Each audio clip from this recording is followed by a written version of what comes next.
Sahabat Shalom, kali ini kita akan membahas tentang legal ground, secara khusus legal ground tentang dosa yang jatuh tempo ya. Jadi doktrin legal ground itu prinsipnya salah satunya adalah orang tidak akan dihukum, tidak akan finalisasi hukuman itu atau eksekusi hukuman itu jika suatu dosa belum genap. Ini prinsip ini saya ambil dari Kejadian 15 ayat 15 dan 16. Jadi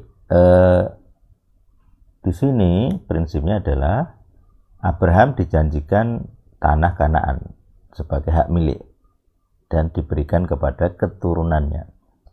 Jadi perjanjian itu diberikan kepada Abraham, tapi eksekusinya tidak bisa sekarang, intinya begitu. Bahkan hanya bisa setelah generasi keempat. Jadi keturunan dari Abraham itu setelah generasi keempat baru bisa kembali ke tanah yang diperjanjian itu ya, diperjanjikan kepada Abraham itu ya. Kenapa begitu? Karena di ayat 16 kejahatan orang Emori belum genap sekarang. Jadi posisi Abraham saat itu dosa Emori belum genap. Jadi harus genap dulu baru bisa dibersihkan. Atau sebenarnya kayak dihukum ya. Nah, ketika dihukum itu total gitu ya. Jadi kayak bisa dibilang itu genosida gitu. Biarnya orang kesulitan memahami kenapa Tuhannya di PL ini melakukan genosida. Dan ini legal ground. Jadi Tuhan bisa dan sering melakukan genosida kepada bangsa-bangsa yang dosanya genap. Makanya di Daniel gitu ya. Mene tekel ufarsim. Bangsa Persia dihitung waktunya, raja ya, khususnya raja saat itu. Belshazzar kita kalau nggak salah ya. Jadi Raja Belshazzar ini dihitung kejahatannya dan dianggap genap. Mene tekel ufarsim. Setelah hitungannya genap maka jatuh tempo. Nah ini konsepnya kayak dosa itu kan hutang ya. Jadi ketika hutang dosa itu lengkap, banyak itu, ada yang namanya jatuh tempo. Nah, kalau sudah jatuh tempo, maka ada yang namanya eksekusi. Jadi kayak hutang kan gitu. Nah, agunannya, jaminan hutangnya adalah nyawa. Ini prinsipnya. Jadi dosa itu adalah hutang yang tanggungannya, jaminannya adalah nyawa Anda. Jadi jika sebuah dosa itu belum genap, hutang itu belum genap jatuh temponya, gitu, waktunya, maka kita akan melihat orang-orang berdosa yang ya enak-enak, hidupnya enak, gitu ya, makmur, kaya raya, sehat terus. Gitu. Tapi begitu jatuh tempo, suddenly, tiba-tiba, gitu. Nah penyakit lah, semua hartanya habis. Ini mirip ini ya. Contoh paling jelas itu pesugihan gitu. Jadi orang kalau pesugihan itu nampaknya enak sekali. Dalam periode hutang itu ya. Jadi dia akan menjalani suatu perjanjian kemakmuran. Kalau kandang bubrah ya setahun sekali. Ada yang 7 tahun sekali. Tergantung perjanjiannya. Dan itu pasti tidak lama, biasanya tidak lama. Jadi ada harus namanya ritual pengulangan gitu ya. Jadi kalau pengulangannya ini tidak dilakukan, ritualnya, korbannya tidak diberikan, maka akan ada yang namanya jatuh tempo. Ini hutang kepada setan gitu. Jadi setan memberi kemakmuran, maka akan ada jatuh temponya. Karena ini hutang. Ini bukan kekayaan yang benar-benar kekayaanmu, tapi sebenarnya adalah hutang. Jadi ini kekayaan yang sebenarnya hutang. Ini yang perlu dipahami. Jadi ada kekayaan yang benar-benar berkat untukmu, ada kekayaan yang hutang. Itu harta milik orang lain. Makanya pesugihan itu biasanya itu sebenarnya aslinya itu rampasan, rampokan, hasil rampokan. Jadi harta orang lain diambil untuk diberikan kepadamu. Yang aktor pencurinya ya roh-roh itu, roh-roh pesugihan itu. Yang menawari kamu harta itu, mereka yang memberikan harta itu kepadamu. Tapi itu bukan harta aslimu, itu milik orang lain yang diberikan kepadamu. Dirampas, maling lah. Ya kayak model tuyul lah, itu kan harta orang diambil itu diberikan kepadamu. Kadang orang ambil dari bank. Tapi ya gaib ya, ngambilnya cara gaib dengan roh. Makanya kadang ada penipuan-penipuan yang ya entah penggandaan uang atau apa. Ada yang asli nipu, ada yang mencuri dengan roh, dengan kodam, pesugihan. Jadi kalau kamu kaya dengan pesugihan, itu hutang. Nah, ini juga berlaku untuk segala jenis dosa ya. Jadi ada dosa yang membawa maut, ada dosa yang tidak membawa maut. Dosa yang membawa maut itu hutangnya, jaminannya adalah nyawamu. Gitu. Hutang yang tidak membawa maut, jaminannya adalah penderitaanmu di bumi. Jadi selama kamu hidup, kamu diwajibkan menjalani derita. Kalau perlu sampai mati. Gitu ya. Jadi kalau kamu tidak bertobat sampai mati, sampai di ujung kematian, maka selama hidupmu itu pasti, ya ini saya bisa bilang, pasti akan membayar hutang. Dengan cara apa? Menjalani hidup penderitaan. Jadi penderitaan-penderitaan yang berdosa ini seringkali dianggap hidup saleh. Wah saya saleh, sudah banyak menjalani penderitaan. Sebenarnya ada penderitaan yang untuk membangun iman ada, tapi sebenarnya itu terjadi karena ada hutang dosa. Bisa hutang dosamu sendiri, bisa hutang dosa leluhurmu. Jadi kalau leluhurmu menanggung hutang, punya hutang dosa, kamu sebagai keturunannya wajib bayar. Bayarnya gimana? Ya menjalani penderitaan. Jadi kalau dia dulu hidup enak, itu hutang, maka sekarang kamu bayarnya dengan menjalani penderitaan.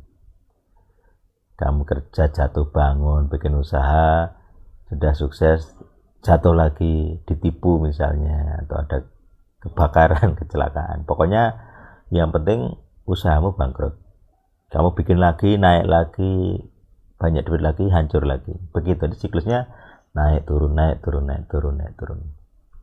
Bahkan kayak minus sekali gitu.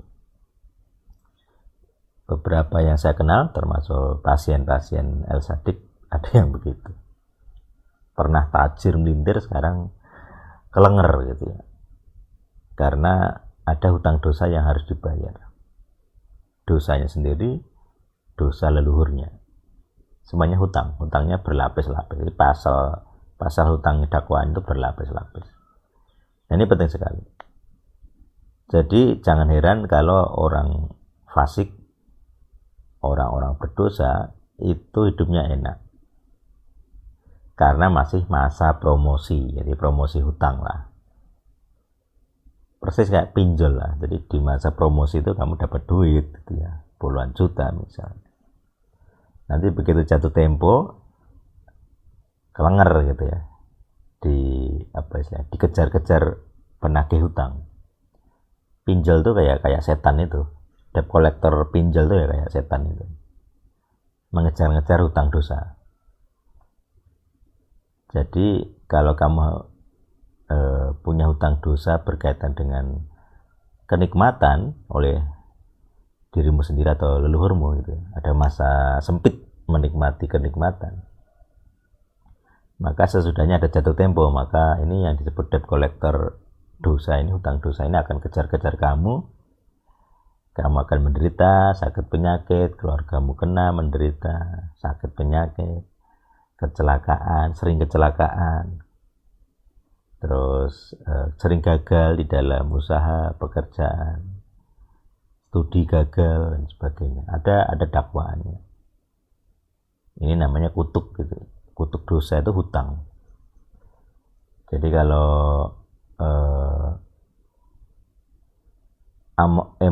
bangsa Emori tidak bisa disingkirkan di masa Abraham karena dosanya belum genap. Harus nunggu generasi keempat.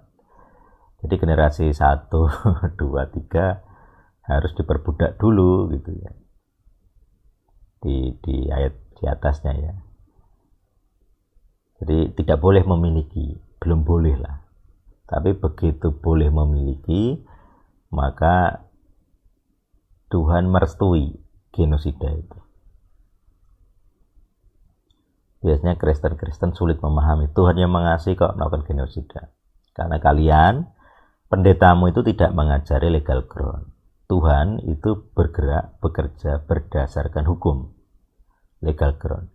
Hukum itu ada yang namanya eksekusi mati. Kebetulan di Indonesia ada ya. Jadi kalau hukumannya berat sekali, dosanya berat sekali, ada yang namanya jatuh tempo, yaitu hukuman mati. Yang namanya hukuman mati ya pasti kejam gitu ya. Namanya nyawa dibunuh. Jadi kalian-kalian yang sok-sokan mengasihi gitu ya, tapi tidak mengenal legal ground, nah itu kamu sebenarnya sesat. Kamu tidak kenal siapa Tuhan. Tuhan PB itu juga kejam sebenarnya. Jadi kalau kamu tidak percaya Yesus, dihukum, itu kan juga kejam. Di PL ya sama. Jadi orang-orang Emor ini punya dosa, gitu ya. Maka ada genosida. Tapi ini yang menentukan Tuhan, bukan manusia. Jadi ke zaman sekarang, atau mungkin orang selain Tuhan yang sok-sokan pengen jadi Tuhan melakukan genosida, nah itu dia punya salah sendiri akhirnya. Walaupun kadang orang menyebut nama Tuhannya ketika melakukan genosida. Tapi karena dia bukan hakim, dia adalah pendosa sendiri.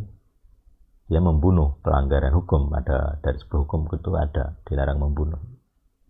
Jadi kalau kamu membunuh tetapi di luar hasil sidang Dewan Ilahi, di luar sidang ketuhanan, maka kamu berdosa. Jadi Tuhan ini yang sebagai hakim, sebagai penegak hukum akan menjalankan hukuman kepadamu sebagai pelaku. Walaupun kamu mengklaim dirimu menyebut nama Tuhanmu. Karena Tuhanmu KW gitu ya. Jadi kalau kamu genosida, tapi atas nama Tuhan KW, Tuhan yang asli akan menghukummu. Nah itu prinsipnya. Jadi pelajaran kita hari ini adalah dosa itu adalah hutang. Tidak akan dihukum sebelum genap. Jadi ada cawan penuhnya. Jadi kalau sudah cawannya belum penuh, itu tidak akan ada hukuman. Enak sekali menjalani hidup di masa-masa promosi hutang ini ya. Itu, jadi jangan iri kalau orang fasik, orang berdosa, penjahat-penjahat itu hidupnya enak. Jangan iri. Itu tidak akan lama. Promosi itu tidak akan lama. Namanya perusahaan promosi itu bakar uang ya, tidak akan lama. Nanti kalau dibaca pola hidupnya pasti akan muncul. Setiap kejahatan itu punya apa istilahnya? Punya hukuman ya, punya dampak. Tidak akan lama kok. Jangan iri. Seringkali orang benar itu iri. Hidup saya benar kok menderita. Hidup orang fasik kok enak-enak. Nah itu masa promo gitu.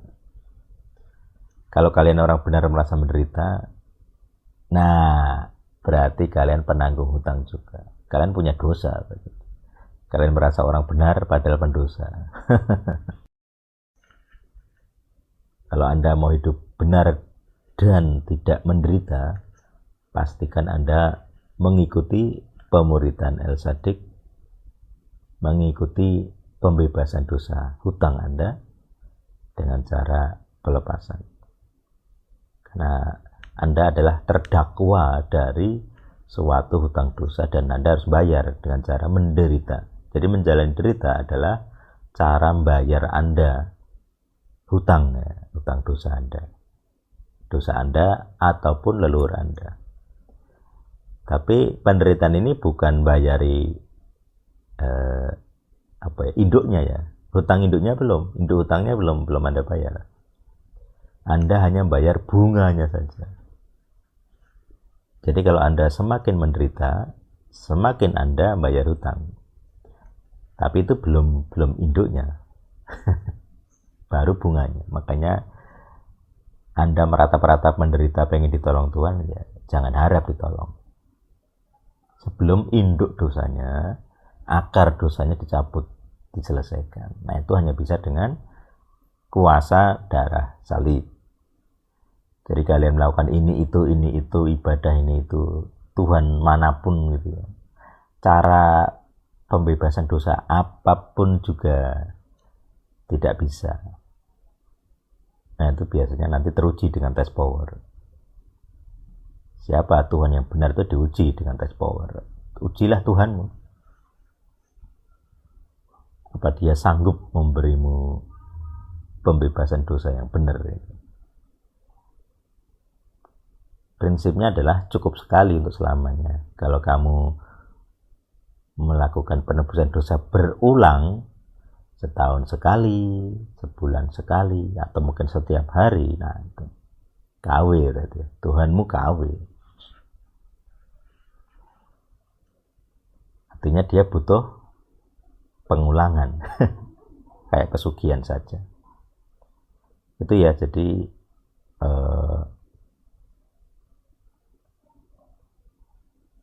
dosa adalah hutang, tidak akan jatuh tempo kalau masa promosi ya. Semoga ini mencerahkan. Kalau Anda merasa menjadi penanggung hutang, hidup Anda menderita, datang ke El Sadik. Kami punya solusinya. Asal syarat ketentuan berlaku, yaitu apa? Anda bersedia menjadi murid. Ya, gitu. Baik, ini prinsip penting. Ini berita baik untuk kalian-kalian yang terbelenggu oleh dosa, oleh hutang dosa, oleh penderitaan, oleh kecelakaan berulang, penyakit berulang, penyakit mematikan, atau apapun penderitaan Anda. Kalau Anda bersih secara legal ground, Anda barulah berhak hidup sejahtera. Jika Anda banyak menderita, terus Anda tidak mengaku dosa, ya sudah, final itu. Alamat itu. Alamat derita Anda tidak akan hilang selama-lamanya sampai mati. Sesudah mati masih menderita, mati kekal. Ya, Tuhan yang hidup bersama kita semua. Amin.